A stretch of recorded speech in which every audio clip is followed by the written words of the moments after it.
नमस्कार. वृत्तम मराठी दिनविशेषमध्ये आपलं स्वागत. आज 13 सप्टेंबर. आजच्या दिवशी भारतात आणि जगभरात घडलेल्या ठळक घडामोडींचा आढावा घेऊया या भागात. 13 सप्टेंबर 1947 रोजी सरदार वल्लभभाई पटेल यांनी जम्मू काश्मीर हा भारताचा भाग असेल असा निर्णय घेतला होता. त्यानंतर जम्मू काश्मीर भारतात विलीन करण्याची योजनाही आखण्यात आली. मात्र 1947 मध्ये स्वातंत्र्यासोबतच भारताला अनेक समस्यांचा सामना करावा लागत होता. त्यातल्या प्रमुख समस्यांपैकी एक होती संस्थानांचं विलिनीकरण. बहुतेक संस्थानं सहजपणे भारतात सामील झाली, पण काही अशी होती की ज्यांनी आधीच आपण स्वतंत्र असल्याचं घोषित केलं होतं. आणि या संस्थानांपैकी एक होतं जम्मू आणि काश्मीर, जो अजूनही भारत आणि पाकिस्तान मधल्या संघर्षाचा मुद्दा आहे. त्यावेळीस जम्मू काश्मीरचा लगाम महाराजा हरी सिंह यांच्या हातात होता. असं सांगितलं जात होतं की पाकिस्तानचे संस्थापक मोहम्मद अली जिना यांची नजर काश्मीरवर होती. काश्मीर मुस्लिम बहुसंख्या आहे आणि त्यामुळे त्यावर पाकिस्तानचाच अधिकार असायला हवा असं जिनांचं मत होतं. पण महाराजा हरिसिंह यांनाही हे नको होतं आणि भारतालाही. त्यानंतर 24 ऑक्टोबर 1947च्या पहाटे अनेक मुस्लिम टोळ्यांनी या राज्यावर हल्ला केला. या हल्ल्यानंतर हरिसिंह यांनी भारताकडे मदत मागितली आणि परिस्थिती लक्षात घेत आपल्या राज्याच्या भारतातल्या विलिनीकरणासाठी कायदेशीर कागदपत्रावर त्यांनी स्वाक्षरीही केली. या दस्तऐवजाला इन्स्ट्रुमेंट ऑफ ॲक्सेशन असं म्हटलं जातं. त्यावर स्वाक्षरी होताच महाराजा हरिसिंह यांनी जम्मू आणि काश्मीरला भारताचं सार्वभौम राज्य असल्याचं मान्य केलं. या विलिनीकरणानंतर भारतीय लष्करानं जम्मू काश्मीरमधली सत्ता हातात घेतली. 27 ऑक्टोबर 1947 रोजी भारतीय सैन्यानं श्रीनगर गाठत ते मुस्लिम टोळ्यांपासून मुक्त केलं. इतर संस्थानांप्रमाणेच जम्मू काश्मीर संस्थानाच्या विलिनीकरणाचं श्रेयही सरदार पटेलांना जातं.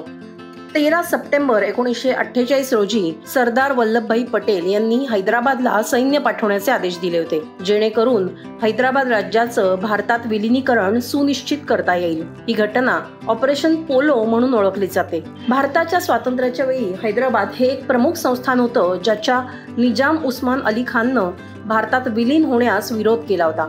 हैदराबाद हे स्वतंत्र राष्ट्र असेल असं त्यांनी घोषित केलं होतं. मात्र त्यावेळेस असलेले भारताचे गृहमंत्री सरदार पटेल यांनी स्पष्ट केलं की भारतात अशी स्वतंत्र संस्थानं खपवून घेतली जाणार नाहीत, कारण ते भारताच्या सुरक्षिततेला आणि स्थिरतेला धोका निर्माण करू शकतात. जेव्हा राजनैतिक प्रयत्न अयशस्वी झाले आणि निजामाशी करार होऊ शकला नाही, तेव्हा पटेल यांनी हैदराबादला सैन्य पाठवण्याचा निर्णय घेतला.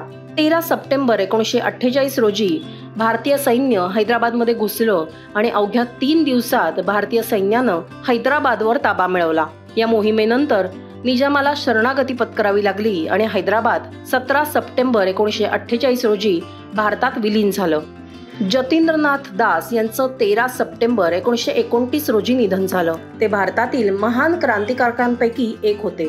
जतींद्रनाथ दास यांनी अगदी लहान वयातच क्रांतिकार्यात सहभाग घ्यायला सुरुवात केली. 1921 मध्ये वयाच्या अवघ्या 17व्या वर्षी ते गांधींच्या असहकार चळवळीचा एक भाग बनले. पुढे त्यांनी अनेक वेळेला इंग्रजांविरुद्धच्या क्रांतिकारी कार्यात भाग घेतला आणि त्यासाठी त्यांना अनेकदा अटकही झाली. 1929 मध्ये ब्रिटिश सरकारनं त्यांना पुन्हा एकदा अटक केली, कारण भगतसिंग आणि बटुकेश्वर दत्त यांनी विधानसभेच्या सभागृहात मध्यभागी फेकलेला बॉम्ब हा जतींद्रनाथ दास यांनी बनवला होता अशी माहिती ब्रिटिश सरकारला देण्यात आली होती. त्यानंतर जतींद्रनाथ हे लाहोर तुरुंगात कैद होते. इथे असतानाच कैद्यांना चांगल्या सुविधा मिळाव्यात म्हणून त्यांनी 13 जुलै 1929 रोजी उपोषण सुरू केलं, जे 63 दिवसानंतर त्यांच्या हौतात्म्यानेच संपलं.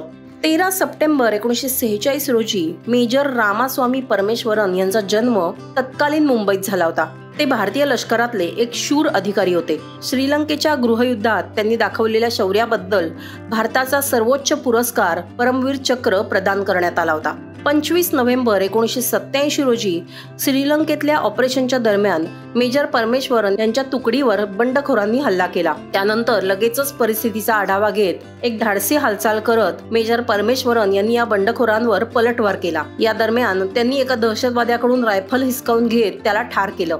गंभीर जखमी होऊनही शेवटच्या श्वासापर्यंत मेजर परमेश्वरन आपल्या सैनिकांना प्रोत्साहन देत लढत राहिले. भारतीय सैन्याने आपल्या शौर्याचं प्रदर्शन करत या चकमकीमध्ये 5 दहशतवाद्यांना ठार केलं. तसेच शत्रूच्या 3 रायफल्स आणि 2 रॉकेट लॉन्चरही ताब्यात घेतले. या युद्धात भारतीय सैन्याला यश मिळालं, पण मेजर रामास्वामी परमेश्वरन युद्धभूमीवर लढताना शहीद झाले. 13 सप्टेंबर 2000 रोजी ग्रँडमास्टर विश्वनाथन आनंदनं FIDE या वर्ल्ड चेस चॅम्पियनशिप मधला पहिला सामना जिंकला. FIDE विश्वचषक 2000 ही स्पर्धा 1 सप्टेंबर ते 13 सप्टेंबर 2000 च्या दरम्यान चीनच्या शेनयांग इथं खेळली जाणारी बुद्धिबळ स्पर्धा होती. चीनी बुद्धिबळ महासंघानं ही आयोजित केली होती. त्याला पहिली बुद्धिबळ विश्वचषक स्पर्धा असंही म्हटलं जातं. या स्पर्धेत आनंदने 6 गेमच्या लढतीत अलेक्सेई शिरोवचा पराभव करत ही जागतिक बुद्धिबळ स्पर्धा जिंकली. अधिकृत FIDEचा वर्ल्ड चॅम्पियन बनणारा तो पहिला भारतीय खेळाडू ठरला होता. हा विजय विश्वनाथन आनंद यांच्या कारकिर्दीतली एक मोठी कामगिरी तर होतीच, पण भारतासाठी हा अभिमानाचा क्षण होता. क्युबेकची पहिली लढाई 13 सप्टेंबर 1759 रोजी झाली. ही लढाई ब्रिटिश आणि फ्रेंच राज्यात झाली आणि 7 वर्ष चालली. तेव्हा भारत ब्रिटिश सरकारच्या अधिपत्याखाली होता. त्यामुळे ही लढाई भारतीय लष्कर आणि फ्रेंच लष्कर यांच्यातली लढाई मानली जाते. क्युबेक हा ईशान्य कॅनडातील एक प्रांत आहे, ज्याचे रहिवासी प्रामुख्याने फ्रेंच बोलतात. कॅनडाच्या 10 प्रदेशांपैकी हा सर्वात मोठा प्रदेश होता आणि या प्रांताच्या दक्षिणेकडच्या भागात बहुतेक रहिवाशांचं निवासस्थान होतं. त्यामुळे या युद्धात कॅनडातल्या मूळ रहिवाशांचं मोठं नुकसान झालं. क्युबेकच्या या लढाईत मेजर जनरल जेम्स वोल्फच्या नेतृत्वाखाली ब्रिटिश सैन्यानं फ्रेंच जनरल मार्किस डी मॉन्टक्लेमच्या सैन्याचा पराभव केला. या विजयानंतर ब्रिटननं कॅनडावर कब्जा केला. या युद्धात अखेरीस दोन्ही कमांडर मारले गेले आणि वर्षभरातच कॅनडानं शरणागती पत्करली. आज स्वामी रामकृष्ण परमहंस यांची पुण्यतिथी. रामकृष्णांचं मूळ नाव गदाधर चट्टोपाध्याय असं आहे. भारतातील एक संत, आध्यात्मिक गुरु, विचारवंत, तत्वज्ञ आणि स्वामी विवेकानंदांचे गुरु अशी त्यांची ओळख आहे.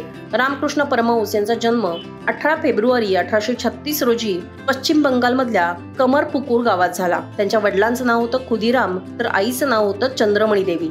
रामकृष्ण परमहंस हे लहानपणापासूनच काली मातेचे निस्सीम भक्त होते. ते तिच्याच पूजनात दिवस रात्र लीन असत. काली मातेनं आपल्याला दर्शन द्यावं यासाठी वयाच्या 17व्या वर्षी कुटुंबाचा त्याग करत त्यांनी आपलं सर्वस्व काली मातेच्या चरणी अर्पण केलं होतं. त्यांच्या कठोर तपश्चर्येनं आणि साधनेनं काली मातेनं त्यांना दर्शन दिलं. रामकृष्ण परमहंस यांनी मानव सेवा हा सर्वात मोठा धर्म मानला आणि सर्वांना एकजुटीनं राहत सर्व धर्मांचा आदर करण्याचं आवाहन केलं. त्यांच्या प्रमुख शिष्यांपैकी एक म्हणजे स्वामी विवेकानंद, ज्यांनी रामकृष्ण परमहंसांचे विचार देश आणि जगापर्यंत पोहोचवले. 1897 मध्ये त्यांनी रामकृष्ण मिशनची स्थापना केली. संस्थेच्या देशाविदेशातील 100वरील शाखांच्या द्वारा रामकृष्ण परमहंसांचा आध्यात्मिक संदेश आज जगात सर्वदूर पसरलेला आहे. स्वामी रामकृष्ण परमहंस हे अखेरचे 7-8 महिने घशाच्या कर्करोगानं आजारी होते. कलकत्त्यामधल्या काशीपूरच्या उद्यानगृहात त्यांनी महासमाधी घेतली. आज डॉक्टर प्रभा अत्रे यांचा जन्मदिन. स्वरयोगिनी, संगीत विचारवंत, लेखिका अशी बहुआयामी ओळख असलेल्या प्रभा अत्रे या किराणा घराण्याच्या बुजुर्ग गायिका. त्या पंडित सुरेशबाबू माने आणि ज्येष्ठ गायिका हिराबाई बडोदेकर यांच्या शिष्या होत. प्रभा अत्रे यांचा जन्म पुण्यात 13 सप्टेंबर 1932 रोजी झाला.